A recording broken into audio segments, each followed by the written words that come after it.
November 27, 1989, a date that would be forever etched into Colombia's history, a day that began like any other, but would end in tragedy and shock. That morning, Avianca Flight 203 lifted off from Bogotá, carrying 107 unsuspecting passengers and crew. The airport bustled with a life, families saying goodbye, travelers lost in thought, unaware of the fate that awaited. Just 5 minutes after takeoff, a bomb hidden on board detonated, tearing the plane apart mid-air.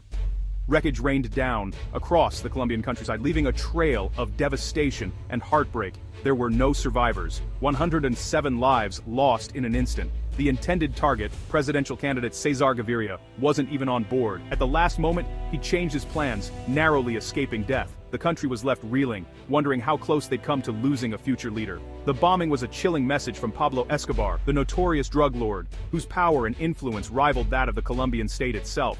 Escobar's name was already infamous, whispered in fear and awe. But this act was different, bolder, more ruthless, and impossible to ignore. It was a declaration of war, a brutal warning that Escobar would sacrifice anyone, innocent or not, to protect his empire and send a message to his enemies. The government's push to extradite him to the United States was met with terror and bloodshed. Escobar's answer was violence, his reach extending far beyond the underworld. The Medellin cartel, Escobar's creation, was more than a criminal enterprise. It operated like a shadow government, with its own army, its own rules, and a code of silence enforced by fear. The bombing proved that no one was safe. Judges, politicians, police officers, and ordinary civilians were all potential targets. The line between war and crime had vanished. Escobar blurred the line between crime and terrorism, turning his personal fight against extradition into a national nightmare that gripped Colombia in fear. The world watched in horror as Colombia's reality became undeniable. International headlines screamed of chaos, and foreign governments began to take notice. Escobar was no longer just a drug lord. He had become a narco-terrorist, willing to destroy his own country to avoid justice, his actions echoing far beyond Colombia's borders. The fight to stop him would become one of the largest and most relentless manhunts in history, mobilizing police, military, and intelligence agencies on an unprecedented scale. Colombia's struggle was no longer just a national crisis, it had become the world's problem, drawing in international attention and resources. The bombing of Flight 203 marked a turning point, a moment when the cost of Escobar's war became heartbreakingly clear to all. It was the moment the world truly understood the scale of Escobar's threat and the danger he posed not just to Colombia, but to global stability. The Medellin cartel's reign of terror had begun in earnest, unleashing a wave of violence that would scar Colombia for years to come. Escobar's message was clear. He would stop at nothing no matter the cost to maintain his grip on power and evade capture. The Colombian government now faced a new kind of enemy. The rules had changed, and the old ways of fighting crime were no longer enough. The cost would be measured in thousands of lives, with families shattered and communities living in constant fear. The world could no longer look away.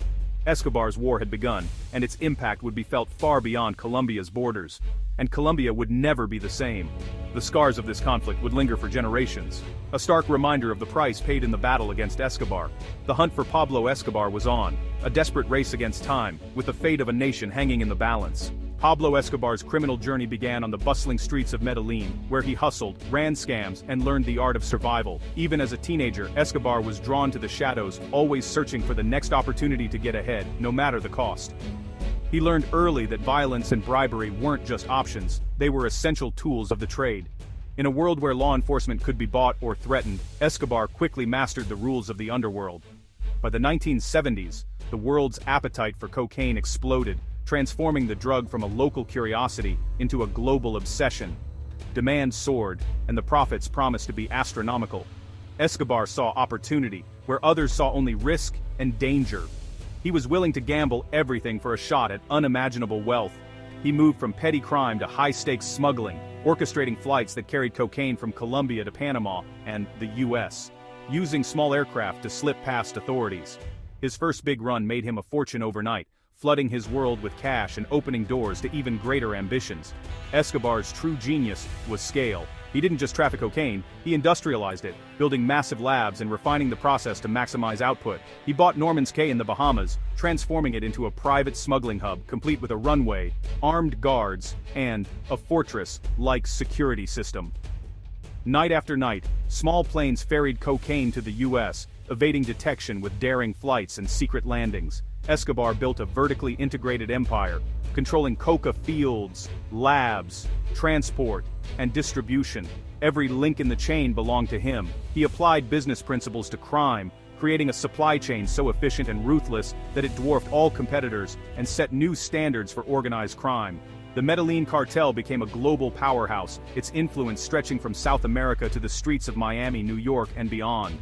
Escobar's mix of loyalty, fear, and profit kept his people in line, forging a brotherhood bound by both ambition and terror. From gravestone thief to kingpin, he built the most profitable criminal enterprise in history, transforming himself into a legend and a menace.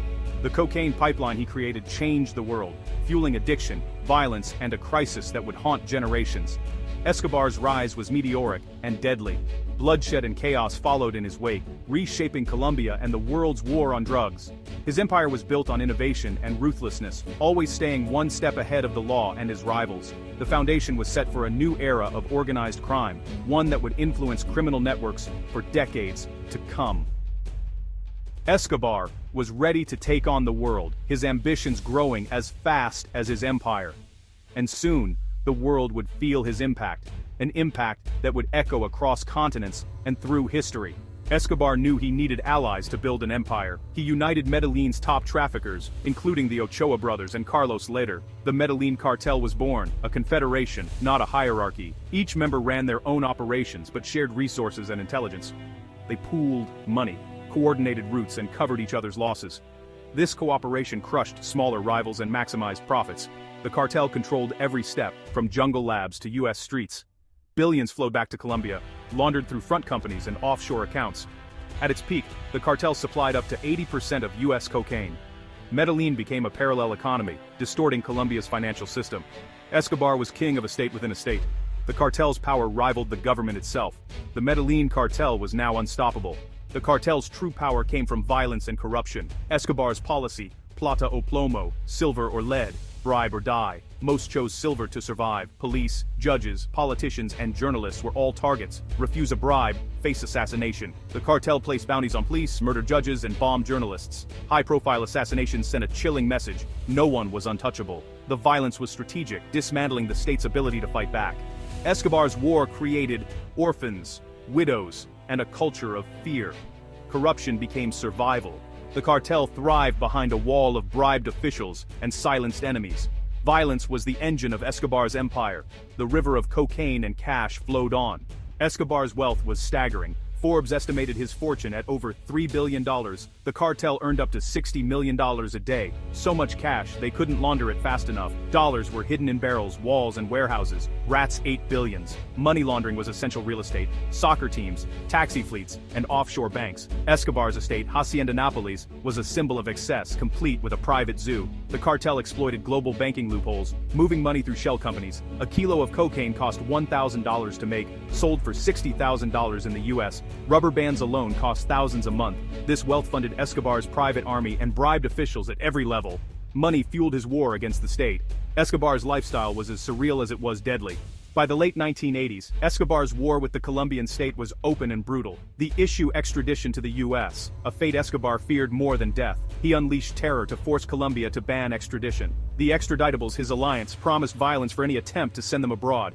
Assassinations escalated to bombings, like the DAS headquarters attack, killing 70. The government fought back, creating the search bloc, trained and funded by the US raids. Gun battles and daily violence turned Medellin into a war zone.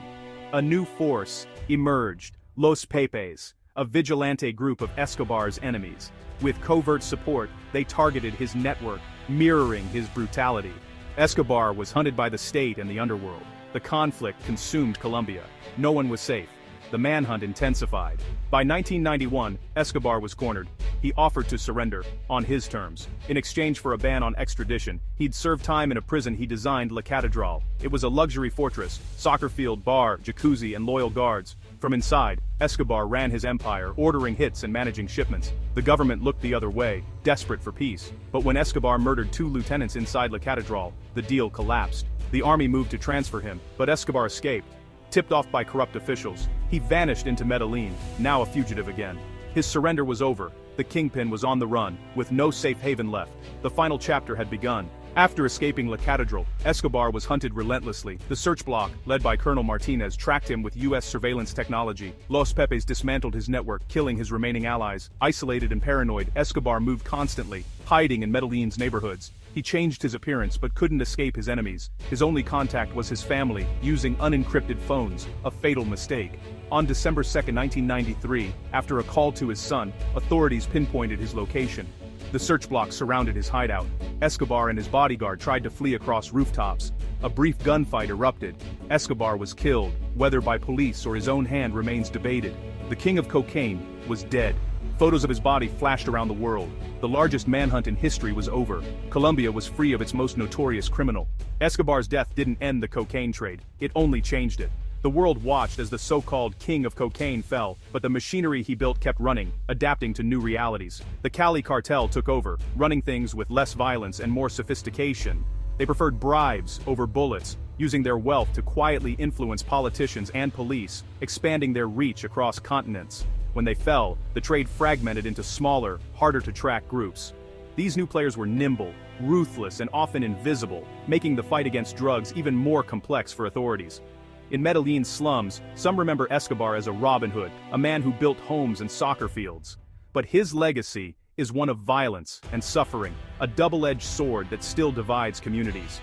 His war killed thousands and left scars that remain, both in the city's memory and its streets.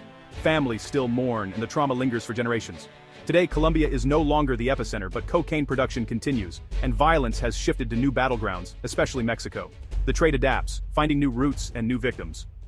The economics of the drug trade remain unchanged. High demand, huge profits. As long as there's a market, traffickers will find a way, fueling a cycle that seems impossible to break. Escobar's story is a warning, a lesson in how one man's ambition can cripple a nation, corrupting institutions and leaving a legacy of fear. The war on drugs continues, cycling violence and corruption without solving the root problem. Each victory is temporary, and the struggle goes on. Escobar is gone, but his blueprint for organized crime endures. New generations of traffickers follow in his footsteps, innovating and expanding. The ghost of his empire still haunts the world, a chilling reminder of how one man's shadow can stretch across decades and borders. Industrial-scale trafficking, transnational logistics, and terror. His legacy lives on, shaping the global drug trade to this day. The fight he started is far from over. Every day, new battles erupt, and the world struggles to contain the consequences of his reign. The world is still living in the shadow of Pablo Escobar, and his story remains a cautionary tale for generations to come.